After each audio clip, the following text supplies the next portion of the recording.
And that means that I can now turn to the next item of business, which is portfolio questions. Portfolio this afternoon is on climate action and energy and transport. And at question number 1, I call Willie Coffey. Thank you. To ask the Scottish Government whether it will consider making improvements to the Glasgow to Kilmarnock Sunday evening rail service. Cabinet Secretary Fiona Hislop. Rail passengers travelling between Kilmarnock and Glasgow have an early service throughout the day on Sundays, which mostly continues until late evening, with the last services scheduled for around 9 p.m. from Kilmarnock and 10 p.m. from Glasgow. I appreciate that there is a gap in late evening services for those returning from Glasgow, and ScotRail is working to address this issue when its resources allow to further enhance the existing service. Passengers in Kilmarnock also have a good bus provision connecting them with Glasgow. I commend Mr Coffey's commitment to ensuring his constituents in Kilmarnock and Irvine Valley have a robust rail service connecting them with Glasgow daily, including Sundays. ScotRail reviews its services continuously and will make adjustments where appropriate, where resources and staff availability allow. Willie Coffey. Can I thank the Cabinet Secretary for that answer? She'll be well aware that Kilmarnock gave Scotland its first public railway line in 1812 and has an iconic place in Scotland's railway history. But in this day and age, over 200 years later, my constituents have to put up with what must be one of the poorest services in Scotland on Sunday evenings. A train from Glasgow at 7 p.m. and the last one 3 hours later at 10 p.m. is hardly an example of a modern service and falls far behind the service enjoyed by many other and much smaller towns than Kilmarnock. Will the Cabinet Secretary please give serious consideration to sorting out this anomaly before both she and I leave this place, so that my constituents can look forward to a service that meets the demands of modern times and at least matches what is in place elsewhere in Scotland? Cabinet Secretary. I did indicate in my first answer that this is under review and they would want to improve that service where they can. Obviously, the importance of a late service then compromises perhaps currently the mid-evening journey times. Obviously, there are complexities which often play a significant role in how services are designed. We need to find a balance when providing public transport links. In general, Kilmarnock does enjoy fast and frequent public transport links connecting it with Glasgow, but as I think everybody is aware, Saturdays and Sundays are becoming increasingly popular for use on our railway services, and obviously, as I said, if resources become available, the current service will be revised. And supplementary, Brian Whittle. Thank you, Presiding Officer. A regular and reliable rail service plays an important role both in supporting the local economy and in connecting people across communities. However, these services must also be welcoming to passengers, and recently several constituents have contacted me with concerns about antisocial behaviour and even basic cleanliness of carriages on this service. Does the Cabinet Secretary recognise the importance of maintaining these kind of basic quality standards of safety and hygiene, and what specific measures are being taken to deal with these issues around these on the Glasgow to Kilmarnock service? Cabinet Secretary. I would encourage any passengers to report concerns. In particular, the inspection regime in Scotland is very robust, precisely to ensure that standards are maintained. And on his first point about antisocial behaviour, I feel very, very strongly about this. I have convened all partners together with the rail unions. There is a range of activity currently underway, including potential extension of penalty charge notices and other aspects. Body-worn cameras, also with staff, also making sure in terms of the help points on platforms and indeed the CCTV. All these are measures to give comfort as well as increase staff visibility, because we know visibility of staff gives people more confidence, and obviously we're making sure that with our travel safe team and that's been extended to Edinburgh, these are all areas that I am actively working on. Question number 2, Kenneth Gibson. To ask the Scottish Government whether it will provide an update on when the Heads of Terms agreement for the purchase of Ardrossan Harbour from Peel Ports will be signed. Cabinet Secretary Fiona Hislop. I can confirm to Kenneth Gibson that the redevelopment of Ardrossan and the current focus on potential purchase remains a priority for this Government. CMAL and Peel Ports remain in active dialogue and detailed terms and conditions as part of the Heads of Terms negotiations. I heard directly from CMAL's CEO earlier today on the progress being made and the complexities around some of the terms currently being negotiated. A further meeting between the the two parties is being scheduled for early next month, and it is hoped that the full detail of the outcome of the negotiations can then be reported through the CMAL Board to Transport Scotland. Agreement to buy the port will need to meet legal and commercial requirements and be supported by ministers, and I will of course update Mr Gibson and other members of the Addressing Task Force and the relevant Parliamentary Committee and other interested parties and MSPs on that outcome as soon as I am able to. Kenneth Gibson. I thank the Cabinet Secretary for that answer. The redevelopment of Ardrossan Harbour and its purchase was deadlocked for years. I therefore warmly and sincerely thank the Cabinet Secretary for breaking the logjam. On 8 October, I participated in a public meeting of more than 200 Ardrossan and Anne residents, at which a letter from Caledonian Maritime Assets was read out, expressing confidence that the purchase of Ardrossan Harbour from Peel Ports would be concluded by Christmas. Can the Cabinet Secretary confirm that timetable is still on schedule? Cabinet Secretary. So I can confirm that the pace of momentum is continuing. It will be around that date that we're looking to finalise the arrangements. And clearly it's not just the purchase. The purchase was for a purpose. And the purpose is to make sure that Ardrossan can be redeveloped. And in the meantime, she will know my commitment to ensure that there is a two-port solution currently in place and continuing to serve Arran as well. A supplementary, Sue Weber. Thank you. 3 weeks ago, Cabinet Secretary, it was reported that the Scottish Government agreed a price with Peel Ports to sell Ardrossan Harbour. However, what analysis has the Cabinet Secretary undertaken to gauge how much additional investment will be required after the sale goes through to modernise the harbour to ensure that ferries can finally sail from Ardrossan again?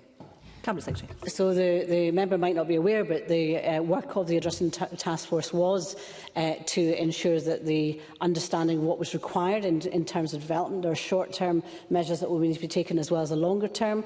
These were set out. One of the issues and why I want to break the logjam to make sure that we have the purchase was the distribution of investment that can come from both the private current owner as well as the council as well as the government.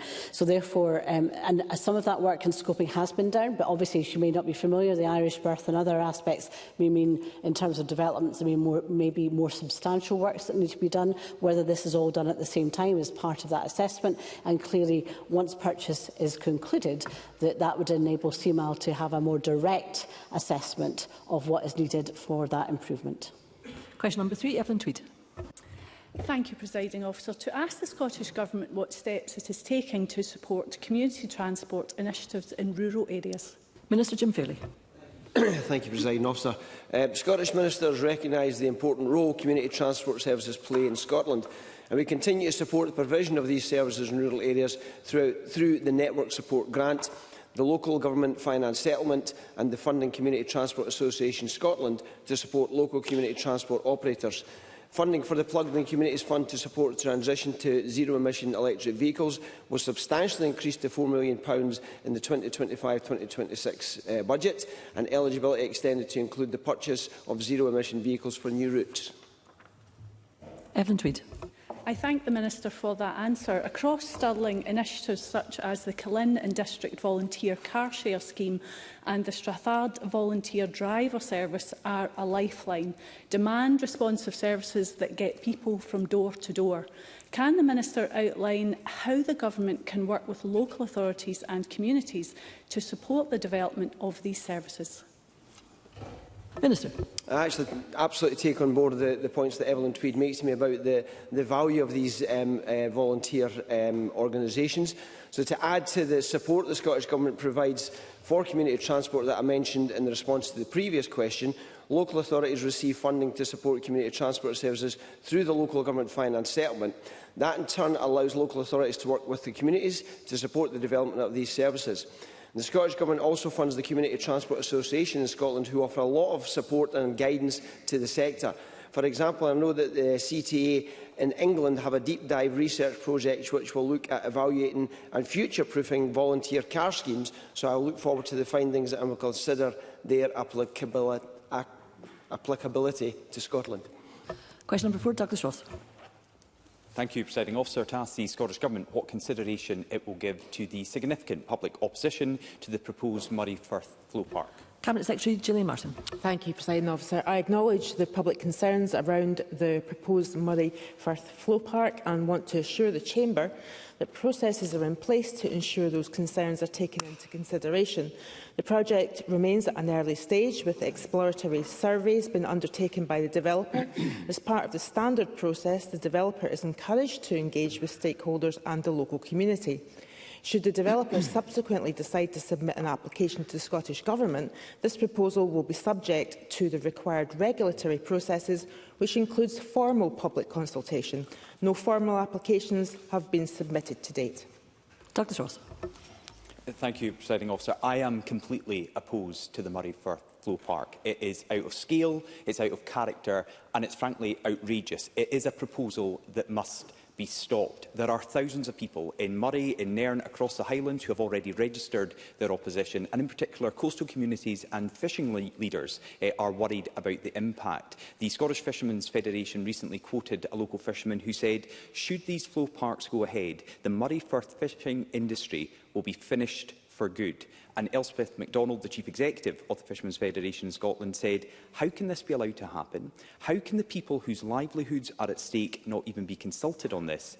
And why is there so little regard for people who risk their lives to produce food? So I know the Cabinet Secretary can, as a Minister, give an opinion on whether she supports or opposes developments like this, but will she reiterate that there is significant public opposition already, and if that continues through the planning process, that everyone who is opposed, rightly, to the Murray Firth Flow Park will be not only listened to, but their views will be heard and actioned?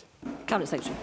I've already outlined the processes once an application has gone in place, but the project is very much in the early stages, as I've said, and exclusivity agreements awarded by the Crown State Scotland to the developer allow potential development to be explored through site surveys, and local engagement by the developer with stakeholders, including consideration of potential impacts on the fishing industry, is actively encouraged. Any specific proposal that's taken forward beyond these early stages will be subject to any relevant required regulatory processes. These processes require consultation with the public and relevant stakeholders, which of course includes the fishing sector, to assess the potential impacts, and they will all be taken into account. Supplementary, Ariane Burgess is joining us remotely. Ms Burgess. Although the flow park isn't within the nearby Cromarty Firth Freeport, it's clearly being driven by the industrial expansion those freeports enable. How does the Scottish Government justify supporting developments that risk displacing local jobs in fishing, tourism and nature conservation, while creating ecological impacts that extend far beyond their boundaries? Cabinet Secretary. When Ariane Burgess talks about Scottish Government support, there actually hasn't actually even reached the Scottish Government yet with regard to consent. There is, as I said, it's at a very early stage. She may be referring to the fact that Scottish Enterprise has provided grant funding to the temporary storage floating offshore wind project, which is called TS Flow, which is a joint industry project led by the Offshore Solutions Group and HR Wallingford. The grant funding for TS Flow project is for the detailed design, environmental and technical feasibility studies to identify wet storage and appropriate wet storage locations. So they have identified 4 sites with the Murray Firth Flow Park selected through that initial phase of work. But that grant funding was awarded due to the importance of wet storage for the efficient build-out of floating offshore wind and the economic opportunity that brings to Scotland, but it does not preempt any decisions on applications. Question number 5, Claire Adamson. Thank you, Presiding Officer. To ask the Scottish Government whether it will provide an update on any outcomes and key actions agreed at the recent Wildfire Summit that will contribute to Scotland's climate adaptation and resilience strategies. Minister Jim Fairley. Thank you, Presiding Officer. Yes, the Scottish Government will be providing information on the outcomes and the key actions in due course. This will utilise feedback gathered at the recent Wildfire Summit, alongside the debriefs hosted by the Scottish Fire and Rescue Service and other public agencies. It is a priority for the Scottish Government to improve our preparedness for wildfires in the future, with a key focus on prevention.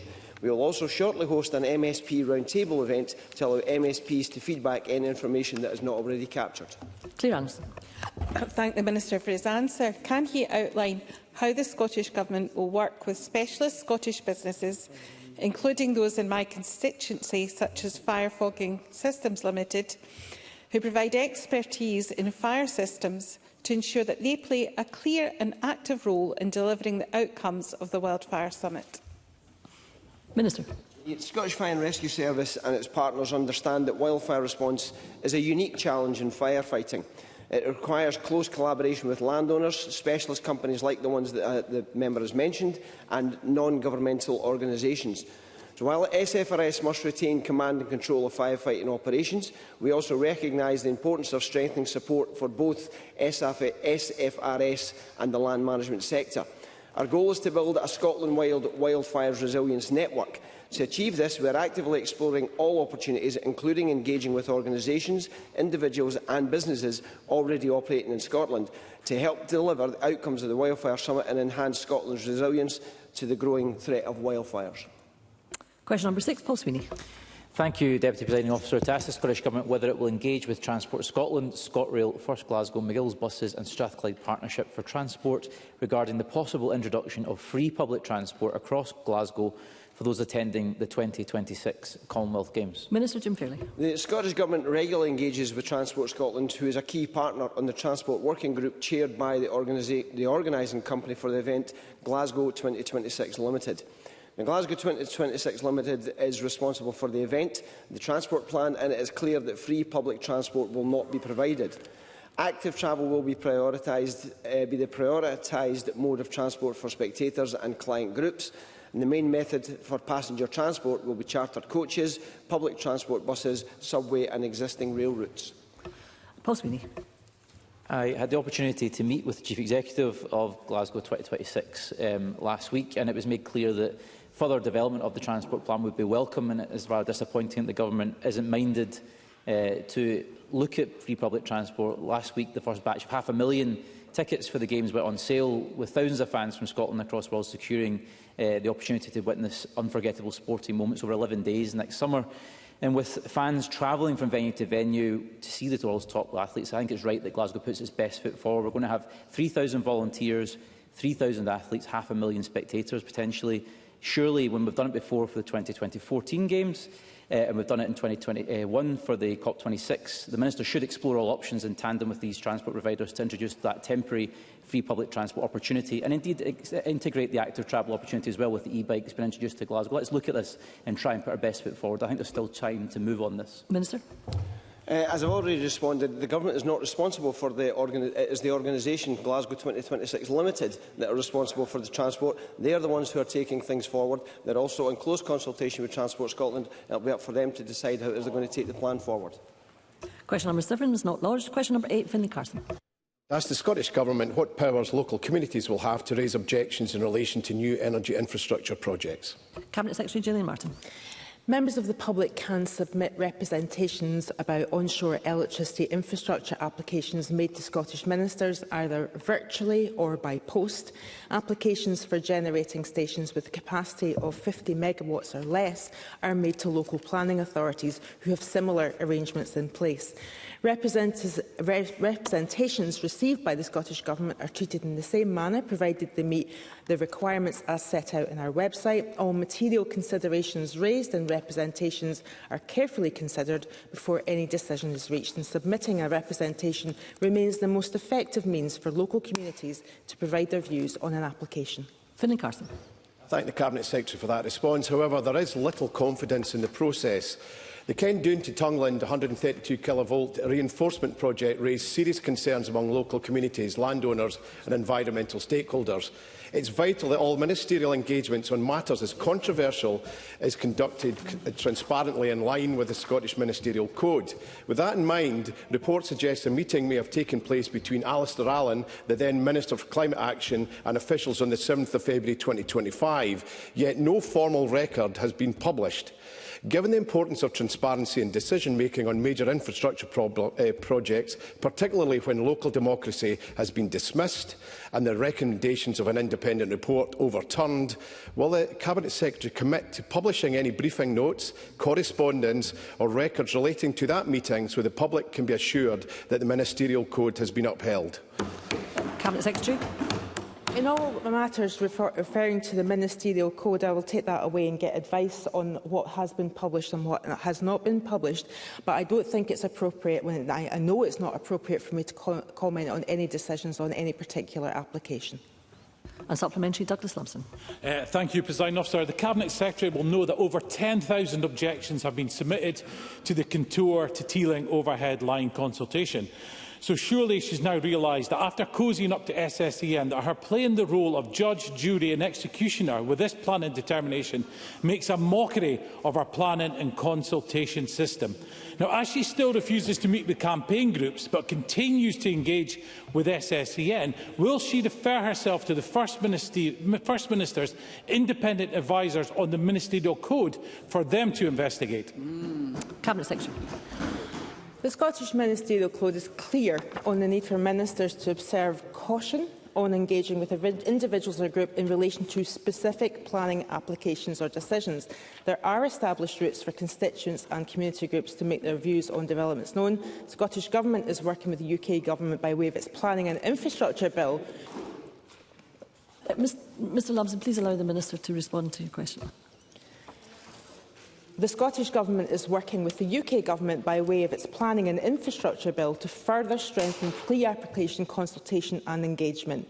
Any meetings that ministers have with network companies cover a range of subjects with very strict instructions to those companies that no discussions will be had on future or existing planning applications. Thank you, Cabinet Secretary. That concludes portfolio questions on climate action and energy and transport. There will be a short pause before we move on to the next item of business to allow frontbench teams to change positions should they so wish. Thank you.